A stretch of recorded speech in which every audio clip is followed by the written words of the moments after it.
রাঙামাটিতে তথ্য ও সম্প্রচার মন্ত্রণালয়ের সচিব মাহবুবা ফারজানা।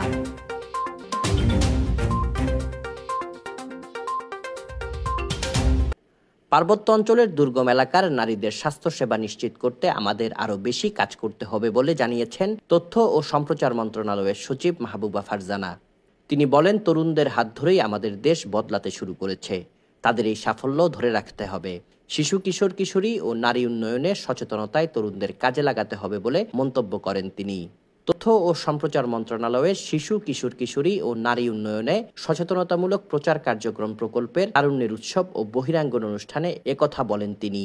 বৃহস্পতিবার রাঙামাটি জেলা প্রশাসক কার্যালয় প্রাঙ্গণের আব্দুল আলী মঞ্চে জেলা প্রশাসক মোহাম্মদ হাবিবুল্লাহ সভাপতিত্বে অনুষ্ঠিত আলোচনা সভায় তথ্য ও সম্প্রচার মন্ত্রণালয়ের অতিরিক্ত সচিব ডক্টর মোহাম্মদ আলতাফুল আলম, মন্ত্রণালয়ের শিশু কিশোর কিশোরী ও নারী উন্নয়নে সচেতনতামূলক প্রচার কার্যক্রম প্রকল্পের কর্মকর্তা ও যুগ্ম সচিব রিয়াসাত আল ওয়াসিফ, বাংলাদেশ টেলিভিশনের জেনারেল ম্যানেজার নুরুল আজম, মন্ত্রণালয়ের শিশু কিশোর কিশোরী ও নারী উন্নয়নে সচেতনতামূলক প্রচার কার্যক্রম প্রকল্পের সহকারী প্রকল্প পরিচালক মাহবুবা ফেরদৌস সহ অন্যান্য কর্মকর্তারা উপস্থিত ছিলেন।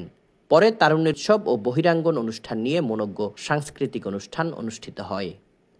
Desk report, CST TV।